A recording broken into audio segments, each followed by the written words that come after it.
Okay, welcome to Evidence-Based Audio, number 129, and this is the BS Asymmetry principle. I guess I'm not supposed to say the real word. As usual, if you're watching on YouTube, Facebook, or Twitch, you can click a link in the description to join the chat. I'm really not sure. Somebody tried to invite me onto a TikTok thing but I don't understand how to do that. So sorry, I'm not gonna mess with that right now. Hey, Reflex Point Havad, how are you doing? Robotech Forever, I guess. Hey, Bobby. Hey, Elliot.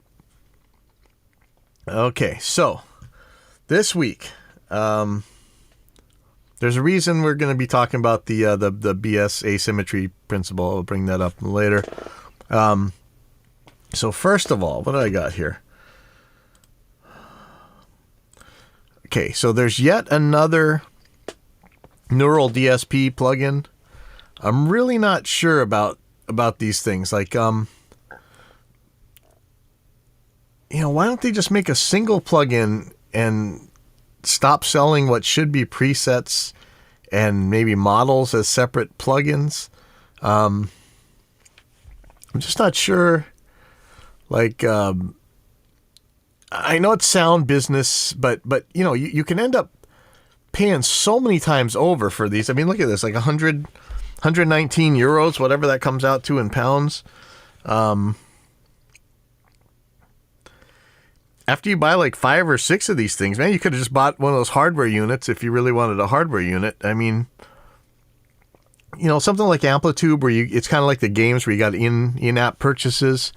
You buy new like pedals or amplifiers or whatever, but it comes with kind of a lot of stuff already. Or, Helix Native, they give you the whole thing. Whatever's on that on the hardware unit, they give you in the software. I know there's some in between, like THX, the overloud stuff, where they give you a lot of stuff in different packs, and it could be a little bit pricey, or Revolver is more in-app purchases. Bias effects kind of have in-app purchases, but they have a lot of stuff that's already there. These really feel like every time they make these things, I mean, they might have like a couple effects or whatever, but it seems like you're constantly getting different ones. Let's just take a look at what we got for plugins. 1, 2, 3, 4, 5, 6, 7, 8, 9, 10. We're already past the point of buying like a full-blown Helix or something, I don't know. The other thing, so I'm a little biased. You guys know I'm always having trouble with Line 6, but I really am loving both the Helix DSP, floor unit, and the Helix plugin. When you get this neural stuff, do they add these algorithms into the quad cortex when you're when they make these things, or is this just completely on a separate path? I mean, if they were, oh man, imagine if they made you pay for each one of these. That would be kind of, sorry, I'm just adjusting something. That would be kind of crazy if you had to pay for this on the quad cortex. So far, I think their updates have been free, and I think they've actually had some substantial updates, but I don't like this model. And I know we're considering for us making one of our types of plugins. It's coming later on, possibly going to have in-app purchases. And I'm really scared because I don't want to end up where you're just like making crippleware. I want to make something really functional, but you could buy add-ons for it. Or maybe we just won't. Maybe we just release the whole thing. I don't know. I don't want to set the price point too high at the beginning, but this kind of, it's not just this neural stuff. There was like the brainwork stuff. Like everybody keeps releasing what seems like they would be just little models inside another plugin. One of the problems is, to me, that you're reinventing the wheel each time. You can't just mix and match these things. Like, I don't know if it comes with the same effects or what. Honestly, if I was going to buy these kind of one-off things, Probably buy the Audio Assault stuff. I know it's allegedly not as good, but how many times do we have to ABX test this stuff before we kind of realize that it's all kind of sounds the way we think it sounds? You know, it's not necessary. No, nobody's doing any magic. Anyway, okay. So kind of related. Look at all these preset packs. Some of these guys, they don't make them too bad. Like this Brit Profiles, it's not too bad. I was actually looking at this one. Maybe it's cool. So I'm looking at it for the Helix, but you know, you're doing this for Axe Effects and probably Quad Cortex as well and everything else. This guy, this Fremen guy, everybody seems to like. Let's just look at these packs. So I'm gonna go to the Helix. Again, sorry, I own a Helix right now, so I'm kind of just looking at what's in the water for these. So here's like all these different packs. Tons of them. Of course, the price isn't on here, so I'm going to go look at the price on each one. It's like $50 for this pack. You know how many of these packs you want. I know there's one where I kind of liked parts of each of them, and it would have cost me like $300 or $400 just to get 3 presets that I wanted. I mean, it's a lot of different stuff. It's starting to feel like the impulse modeling industry where there's just so many impulses out there, and every day there's a new one for $5 or whatever, and everybody thinks they got to spend it. It's not all that much money, but it adds up when you buy a 5 billion of these things. So I don't know. It kind of freaks me out. Like here's another one. What is this? Stu Tone Junkies.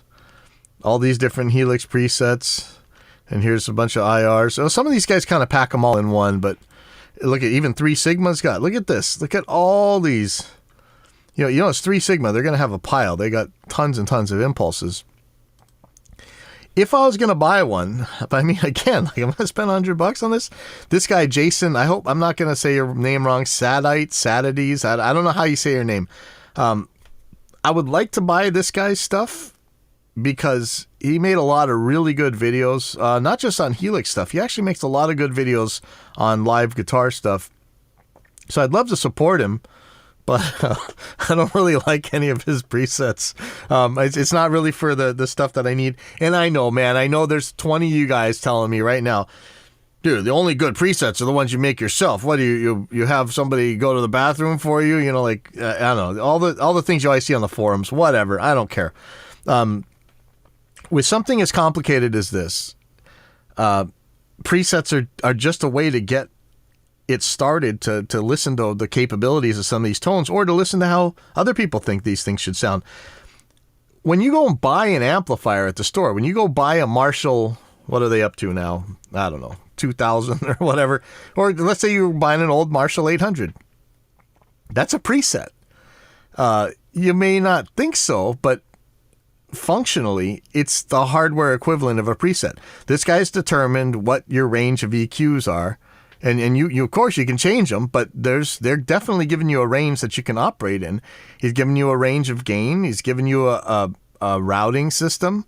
These are all preset things. So it's not really any different than going out there and trying out different hardware. So when you say just go make your own, you wouldn't say that with the amplifier. Okay, some of you would. I know some of you guys that do, but for the most part, we go to the store and we buy an amplifier, and we hopefully trust that the manufacturer had the right range of adjustment in mind for us. I mean, everything's going to be different for every guitar and every player and everything like that, but it's going to... We're hoping that the wiggle room that they've left us allows us to operate the way we'd like. It's a preset. Take issue with me with that, go ahead. The link is in the description. You can jump right on here and debate me about that. I welcome it. I'm just going to say it's a preset. So sorry. Yeah, I'll put the chat overlay on so you guys can actually type. What do we got next? Okay. Okay. So let me read this to you. This Reginald Finley, the infidel guy, the godfather of all podcasting, and the guy who introduced most of us, I know not all of us, but most of us, our first time we really heard and understood about Christopher Hitchens, Sam Harris, Richard Dawkins, James Randi, the thing that launched like the Skeptic's Guide to the Universe, tons of science, a lot of science communicators that we otherwise wouldn't have known. Probably wouldn't have known Neil deGrasse Tyson so well either, that come to think of it. He had on his page Alberto Brandolini's bullshit asymmetry principle. And here's how it goes. And this is one of those rules that you'll always find around the studio. The amount of energy necessary to refute bullshit is an order of magnitude bigger than to produce it. And Mark Twain said something similar a long time ago, where he said, what did he say about the truth? A lie can get around the world 2 times before the truth can even get its shoes on. Something like that. And this is also something that, if you guys are familiar with debates, like the thing called the Gish Gallop, there was this guy named Dwayne Gish, this creationist, and what he would do is just spout a gajillion lies in a row, so that you would have to spend all your debate time answering his lies, because it would take him 5 seconds to lie, and it'd take you 5 minutes to refute it. So that, this bullshit asymmetry principle really just spells it out. And this is something that's so important. When you guys go to spend your hard-earned money on recording software, on microphones or cables, right? It just takes a couple lies by a couple manufacturers or forum parrots. It takes a really long time to show why they're wrong. So I always have to ask people, is it important to you whether or not your beliefs are true?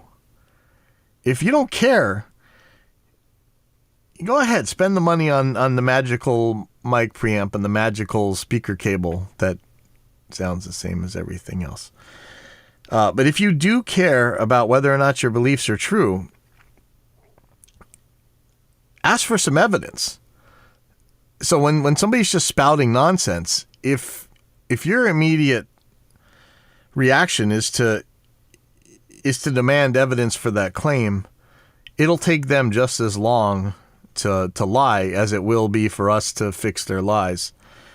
And you can end the asymmetry of bullshit. We can actually put it back in its place. The issue comes when people don't care whether or not their beliefs are true, right? Because if you do, you can, like they always say, like, that which can be asserted without evidence can be dismissed without evidence. It's kind of true, right? You can certainly do that. And if you do that, your wallet will thank you. The sound of your albums will thank you. You get a lot more done for a lot less money and a lot less time teeter-tottering about what to get. But where this really matters right now is for this show, I have to be really careful about not just the monetization. I just don't want to get it completely blocked. So I'm going to say the bullshit asymmetry principle, when it comes to the Backstreet Boys reunion tour, is it's mind-blowing. It takes volumes of time to deal with these lies that the anti prophylactic shot people say, and I'll talk about this a lot more at the end, because if they do shut my stream down for mentioning these topics, we'll have gotten the rest of it through. So let me get back to that.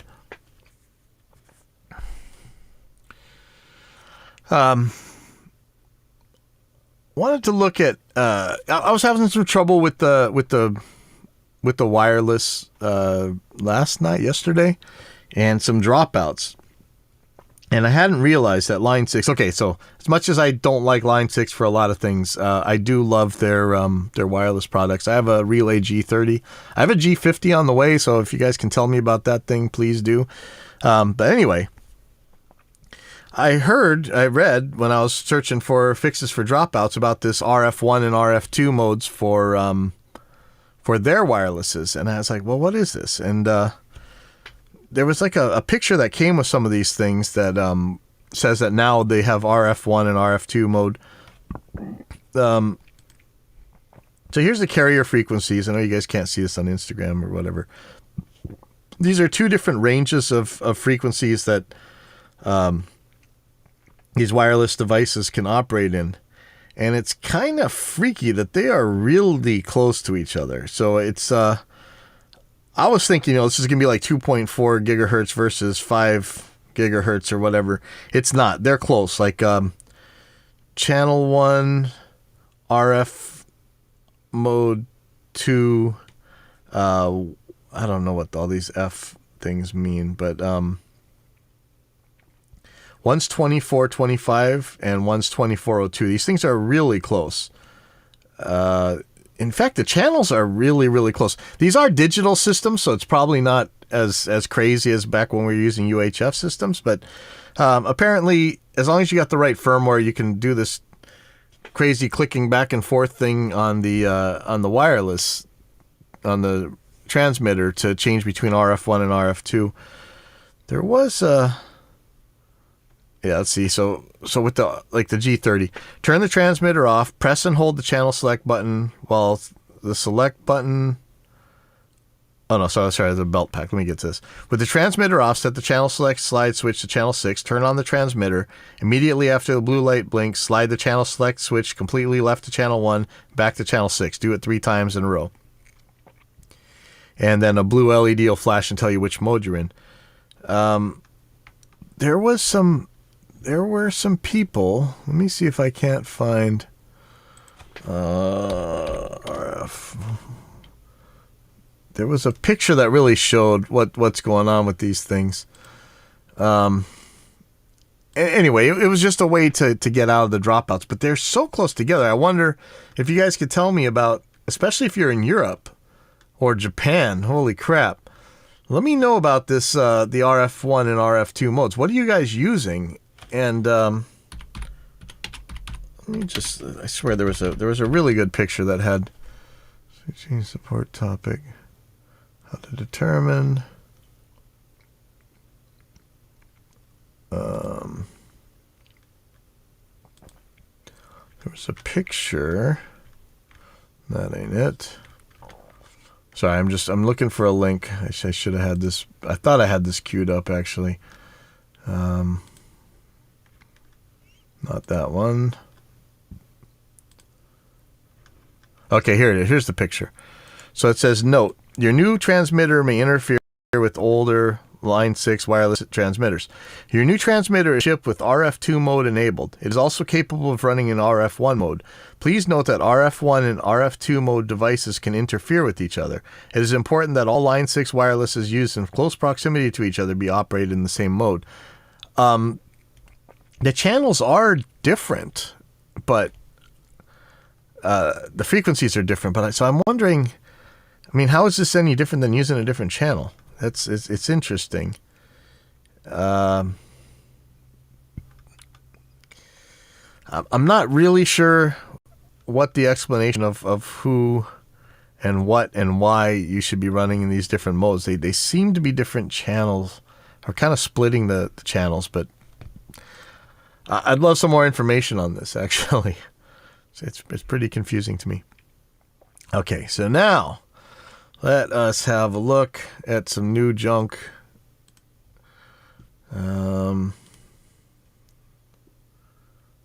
So Trident, there's a plugin from new Trident Tiltration plugin now shipping. I'm not sure that this is made by Trident. It sure looks like it. There's a picture. It looks like a Trident thumbnail. It's from Trident Audio Developments. Jeez, come on, Cookie. Okay, accept. Good. Go away. It says Tiltration plugin.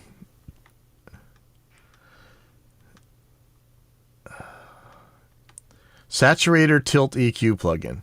The LTS filtration from Trident Audio Development is an entirely new design concept incorporating multiple features from various brands, blah, blah, blah. It's a saturator, and I think it's got a tilt EQ. Yes, it does. So this is a tilt EQ. It looks like an old Trident product. I know a lot of people, if they have graphics that make it look like an API or Trident, they're going to be like, oh, this makes my mix sound better. So this isn't a bad place to look, I guess. What do these things cost? $59, $60. Not bad. This is a tilt EQ, so things are a little different. And but you know, how many of these other EQs do we have where it's just, and you think you're doing it different, and then when we actually go and try and EQ match these things, we can with other EQs. There's this other thing, Sick Tone DSP is a thing called Space Invader. Here's a description. From another planet, phi-based serial delay with multi-mode distortion, cross-time modulation, and mixing of individual delay line taps. This thing looks insane, man. I mean, absolutely bonkers. But it has a Space Invader symbol on it. So, you know, it trips me out that it's so hard to find effects that we could easily get, digital effects that we could easily get in the 80s. You know, we're always belly aching about the reverbs, right? But, you know, some of the delays that came out in the early 90s on the Digitech stuff, like these clustered delays, da-da-da, da-da-da, da-da-da, da-da-da, they've actually been kind of hard to find. And this looks like one of those things that might just give it to you. So go check this out, sicktone.com. They got a lot of other plugins, it looks like. I'm not sure what this thing costs. Where's the downloads of the beta? I don't know. These are all betas. Maybe they don't cost anything right now. Interesting. I'd go check it out. Okay, what else we got? Okay, so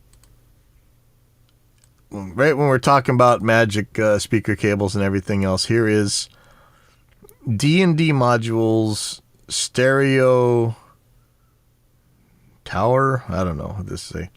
Three-way monitoring switcher with sub-mute and trim. So this is a passive switching system. Is this to switch between 3 different speakers, and I'm not sure if you can switch between sources. It's got 3 trim pots. What do we got for... Oh, I was trying to zoom in here. So let's see.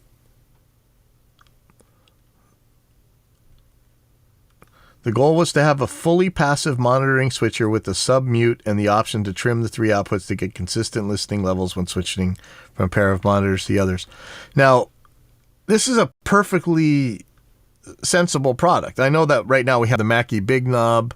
Behringer has some kind of switching monitor controller thing that people have been using for a while. Here at my place, every room's got a PreSonus central station. Does the same kind of thing, but this was a passive one, so allegedly for the cork sniffers, Viscontiers, sorry, you know, because it's passive, it's going to sound 5 billion times better. 372 euros. If you want a passive one, this isn't... I expected when I saw this thing that this is going to be some audiophile nonsense. It's going to be like $20,000 for a basic switch. This one actually uses relays, so it's actually decent. So 372 euros if you really wanted a passive thing. This isn't bad. I want to hate it, but I'm sorry, I can't. If you really want a passive speaker switcher, there you go. I think I would way rather have a central station or any of the other things with a lot more options, but there you go. Okay, so Analog Obsession has released SSQ. Here's their Patreon. I'm not sure Is this the only way we can really get to them? SSQ, which is a SSL, and yet another SSL EQ. So again, you think these EQs are really doing something that different than each other? How many different SSL EQs do you need? And could you pass an ABX test of me taking another EQ, like maybe a stock console EQ, and running signal through it? You think you could? I would like to know. If you can, let me know, because that would be an interesting test, and I think we could probably buy one of these things and give them out to somebody who could actually win a test like that. Not sure what this thing costs. They don't list the price right here, so kind of uncool, I think, but whatever. Okay. Just when we were talking about whatever that Behringer thing was called, I forget what it was even called. Now they have something called the, let's see if I can find it. I mean, this is, every once in a while, Behringer puts out, remember I had the M32 for a while, it's pretty crazy. So this is the Studio XL, and they're calling it a high-end studio control and communication center with Midas preamps, 192 kilohertz 2x4 USB audio interface, and VCA stereo tracking. Now, I'm not sure how well this would integrate in an existing setup that already had, you have your audio interface already, but let's take a look at what this has for I/O here. Let me see if I can find a back panel. Okay. So we got a talkback mic input. It might have an internal one too. Oh yeah, so there's a switch between internal and external. And a foot switch to turn on and off the talkback mic. Nice. We've got 3 monitor outs. +4, -10 switch, a studio phones amp output, 2-track output, an auxiliary mix in, I think, 5 and 6 in, 3 and 4 in, balanced, unbalanced, all these, and a combo jack for the 2 main inputs. So this is a pretty comprehensive source selector and output, but it's also an audio interface. I suppose if you really had a laptop and you just wanted to pull it up, you don't need to actually record anything. It's funny. They said Midas mic preamps. So is that for the talkback mic, or do they have mics on this thing? Let's see what's on the top. Okay, you got a bunch of not trim pots, but actual volume controls for the inputs, for the monitor selects, talkback, where it's going. It's pretty much like a central station on a box. Don't have the SPDIF as far as I could tell, but it's also an audio interface. Not sure how much this is going to cost. It's got a big fat knob. Looks pretty good. But does the front actually have like mic preamps on it or something? No, it's got headphones. Interesting. 2 headphones out. So I'm not sure what the Midas mic preamps, unless that's the inputs they're talking. Oh yeah, maybe that's the sources that you're switching between. So that first 2 channels is Midas mic preamps. Interesting. So what is this thing going to cost you? I have no idea. Do they have a price anywhere? I don't see a price. But it looks, again, remember that when you're using one of these type of things, all your audio ins and outs go through it on the desk, rather with the rack-mounted types. Your audio would go through that, and you'd maybe have another controller in your hand. Although, with the central station, one of its issues is that, well, one of the pluses and the minuses is that there's an actual volume knob that you use to control that the audio actually flows through in order to do the main volume. So this wouldn't be any worse than that in that regard. It's just that you can have a lot of cables running around and everything. But looks good. Good job on Behringer. Okay. And there's a new Duet out, Apogee Duet 3. And I don't like the claims Apogee makes. Of course, we all know Apogee was the converter business for a while there. That was it. Who knows if this works on Windows at all. Their ASIO drivers, once upon a time, were a Huge problem for a lot of people. It always seemed like they were just going on their name when they probably should have just teamed up with RME. But if you want a new duet, there's a new duet. What's the difference in here? Best in class Apogee conversion, 2 preamps, 2x4 USB, 2/4 inch instrument inputs, 1/8 inch stereo headphone out, onboard DSP. Do not care. But if you're one of those zero latency guys, this thing might be for you. Optimized for Apple Logic Pro, claiming to be Mac and Windows 10 compatible. So if you wanted a new duet, go for it. Here's something. I didn't buy this particular product, but Mastering the Mix had a product that was like it was like a reference. I think it's actually called Reference, and you switch between your reference mixes or reference songs or whatever. And I actually like it. I haven't used it as much as I should have. I need to start using that. But they have Expose 2. Expose, so here's I'll just read what they say. Expose 2 is an audio quality control application that helps you identify issues with your music. So many tracks get distributed with poor EQ balance, true peak clipping, overcompression, phase issues, and more. We want you to catch these issues before it's too late. With Expose 2, you can deliver the best listening experience and release your music with confidence. I'm not really sure what this does, but it's not a very good description. But it kind of shows you what your tonal balance is and maybe your dynamic range and such. $70. They got a podcast. I know somebody I have some issues with runs the podcast, but you should probably check it out anyway. I think it's called Mastering the Mix. And he talks about Expose on there. And maybe you can figure out what that's about. Okay. I didn't know if I should even talk about this, but it's $30. JST. I'm not going to say the name because I don't want to get DMCA'd or whatever. Just released something called JST Demon Fuzz. It looks like a distortion box if you really want. Some people, they just got to have stuff with this guy's name on it. And for $30, that's not terrible. What has it got? JST Demon Fuzz is a beautifully dirty, texture-rich distortion plugin for tone design. Inspired by the designs of classic fuzz pedals, 3 distinct tones for a 3-way toggle that offers normal, bass boost, and dry, volume, tone, sustain, and input and output control noise gate. Interesting. Mix to blend the dry and process signals. That's not bad. I wish everything had a mix knob on it. So if you really want JST stuff, $30. It's called Demon Fuzz. Okay.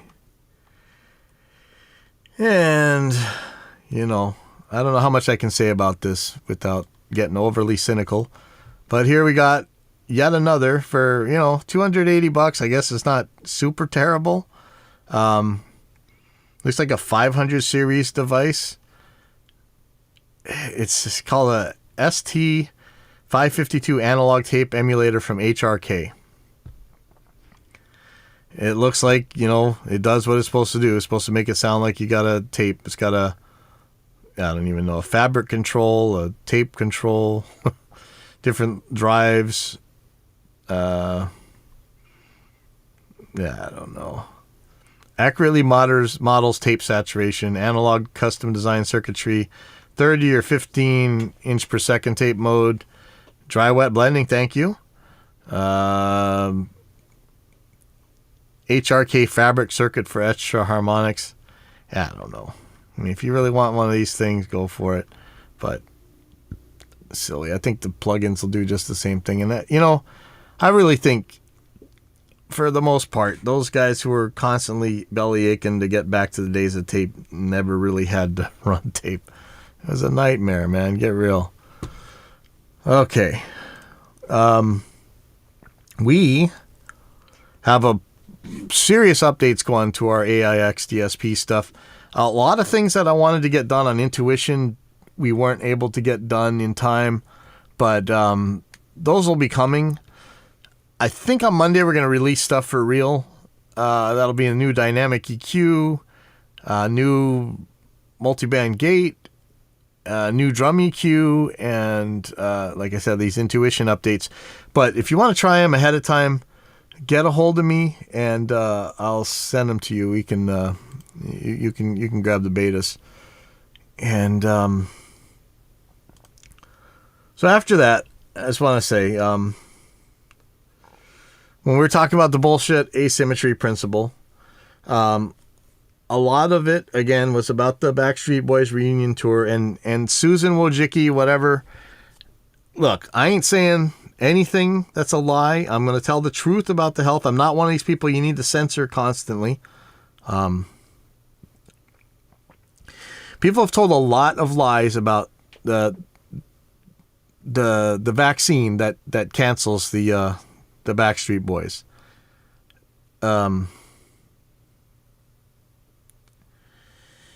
Because of these lies, so many people haven't gotten this vaccine that we were about to win. We were just about over this thing. And this whole issue was always going to be a race between vaccination and variation.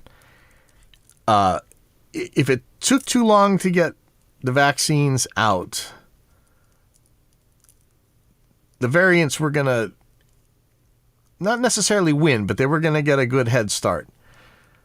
What we didn't count on, and this is for several reasons, and it's hard for me to truly blame the people who some of the people who haven't gotten it, because they've been lied to so much that, you know, it's hard for them to know. But at this point, you just gotta just go do it. I don't care how many customers this costs us. Get your goddamn vaccine. I'm always up for debate. If you want to tell me why you shouldn't get the vaccine, come on a live debate with me. But until you can actually prove it, unless you're a doctor or whatever, quit believing that you, all by yourself, know better than all the science. Or stop spreading this natural news nonsense and all these Mercolas. Go ahead. Sue me for defamation, all you frauds, quacks, and whatever. I don't care. To take all my non-money. Stop lying to people. You're hurting people. You're killing people. And the worst part is, man, the Backstreet Boys reunion tour was just about over. We were beating it. But now it's back. It's kind of here in Hawaii. I think it's worse than ever. We had a 4-digit day yesterday. And now you've canceled all the other tours. So many people are out in the middle of the road right now with their tours canceled. They were just getting back. Just get your goddamn vaccine. You're killing the last bits of the music industry. Let us get back to work. Please. Again, if you think that you know better than all of science, than all of medicine, come on my show. People would love to see you beat me down over this thing. I have a lot more people who watch this stuff that hate me than people who like me. Trust me. You'll be an instant hero, and I won't be a martyr because they'll just kick me to the curb. So come tell me before you lie to other people. Quit lying to your family. Quit watching Gwyneth Paltrow and Alex Jones and all these other idiots that don't know what they're talking about. Aaron Brockovich. Just go get your goddamn vaccine. Unless you can prove you know better. But the crap you guys post, this nonsense that takes me hours to refute when it takes you seconds to spew, just go get your goddamn vaccine. I'll see you guys next week.